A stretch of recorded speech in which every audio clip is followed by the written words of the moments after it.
Hey guys, it's Culture.Globalize back at it with another video.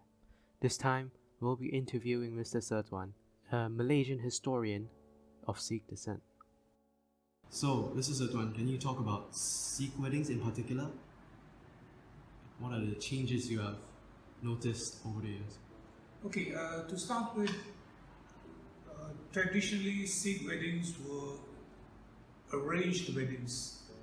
Basically, it was two families who decide uh, the marriage of their children, which was an accepted, I would call practice way back in the 40s, 50s. But now we have moved to a new era where the couple sort of more or less find their own partners, right? And they sort of take time to choose and decide whether they want to get married or not. Of course, there's some cases where some couples are sort of introduced to each other.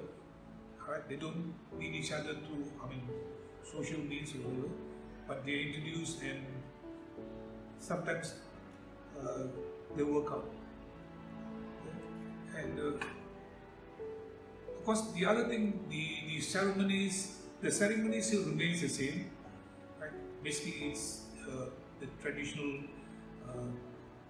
where they go around, the couple goes around the Holy Bible. Besides that, of course, the dressing has changed. Right?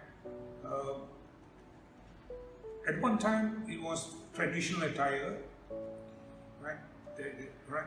Later, it went to a kind of Western coat and tie. Right? Now, some of them are going back again to the traditional way of dressing. That's for the males. But the ladies have sort of taken on a lot of Western kind of influence on their attire. Of course, it's still a traditional Punjabi, but it's got a kind of Western, so-called Bollywood, Hindi Bollywood kind of a feel to it. So when it comes to food, again, traditionally it was very simple food. It was vegetarian.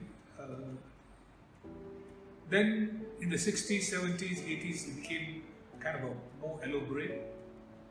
Because today it's even gone to another level where receptions are held in hotels, five-star hotels, and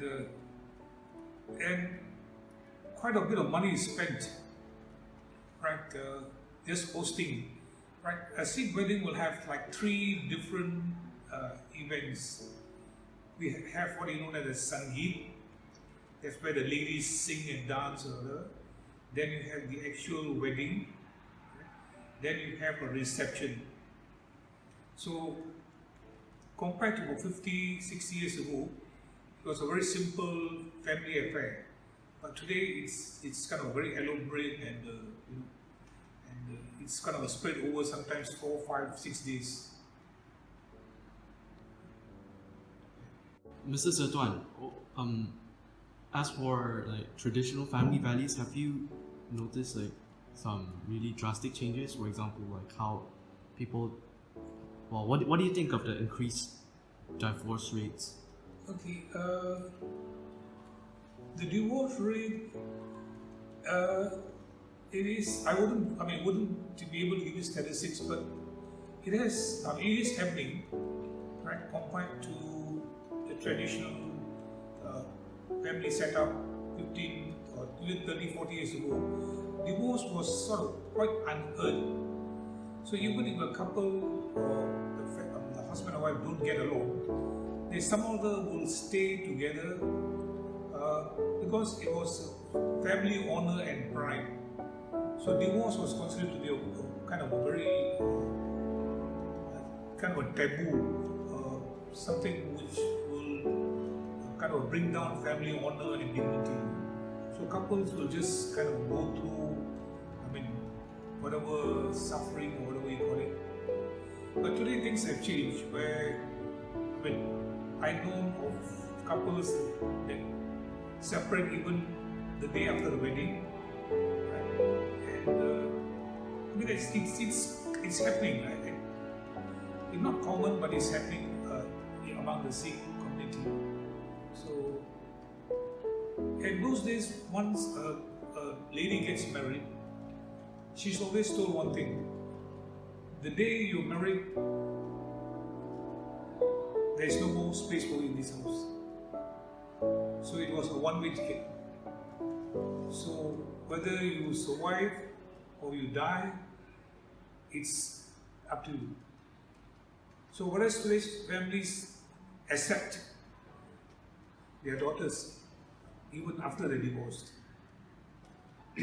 So the other thing is a lot of girls or ladies are basically self-reliant. They don't depend on parents because they have jobs.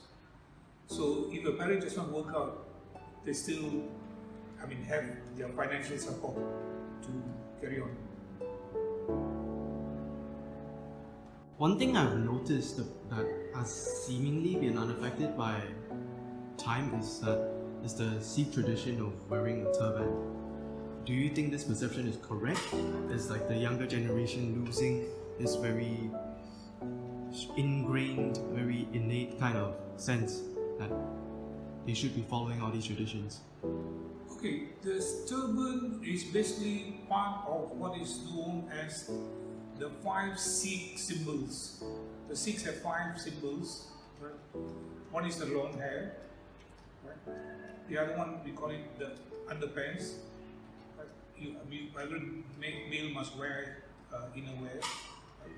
Then you have this one, the bangle. Then you're supposed to carry a dagger, a small dagger, and you're supposed to carry a comb. So these were the 5 symbols. So the turban basically is like kind of giving you an identity. So it is not really part of Sikhism, but just to keep your hair neat and all that. So it has become part of the religion. Because today's younger generation, basically don't really follow that tradition. So they might follow the other 4, but when it comes to turban, they find it that they don't have that time and the thing that probably socially they feel that it has become like a handicap. So, but there are younger generation kids who are still into religion and they're still using the traditional Sikh way of dressing.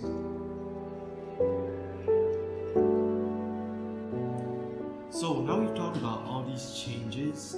Are there any changes which you think are actually positive or negative?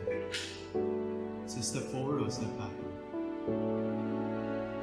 Well, on the whole,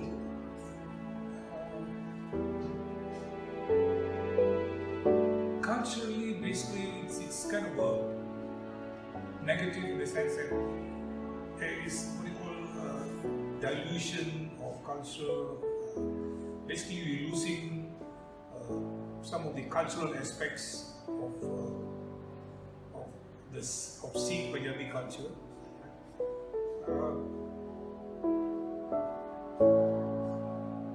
One of the things is basically the family structure, the family setup. It was a very kind of a close-knitted, very strong family bonding.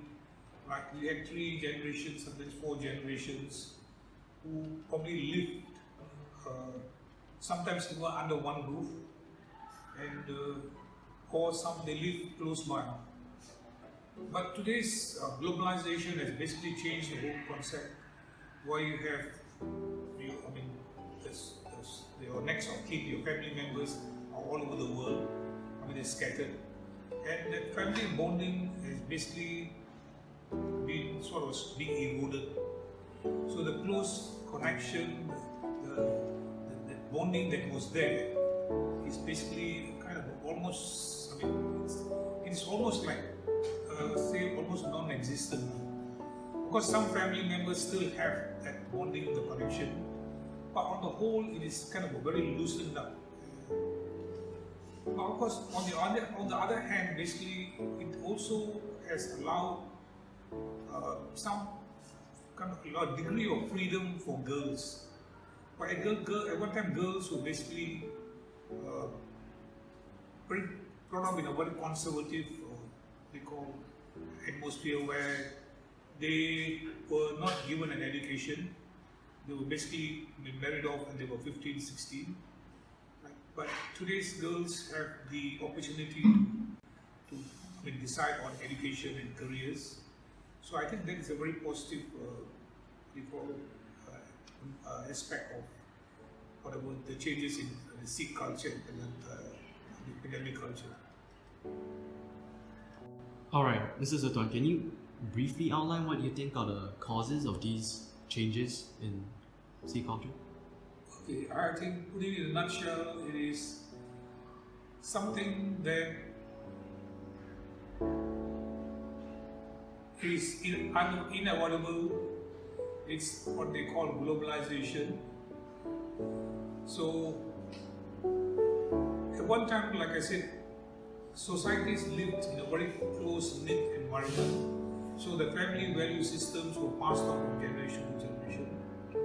But today's children are exposed to multi forms of what do you call influences, right? Media. Right? So basically, the value system has basically undergone a kind of complete cycle. So a lot of Punjabis and Sikhs have becoming more westernized. Again, it's influence, exposure, right? And I think the media is one of the most powerful forms. And it's a very subtle kind of way where people are basically picking up what we call values that were not part of society 50, 60 years ago. So I think the day is globalization, exposure, and especially in Malaysia, we have a multilingual, multicultural kind of atmosphere. So like I have picked up a language, a Tamil language, because I had a maid who worked for 24 years. So even my mom has picked up a lot of South Indian culture. I mean the cooking and all that. So basically something which it's happening. Yeah, I think it's something which you have to accept and move on. And I think that's a reality. Well, hopefully you've learned something from this video. As always, remember to smash the like button and subscribe to Culture.Globalize on YouTube. This is Gong, and peace out.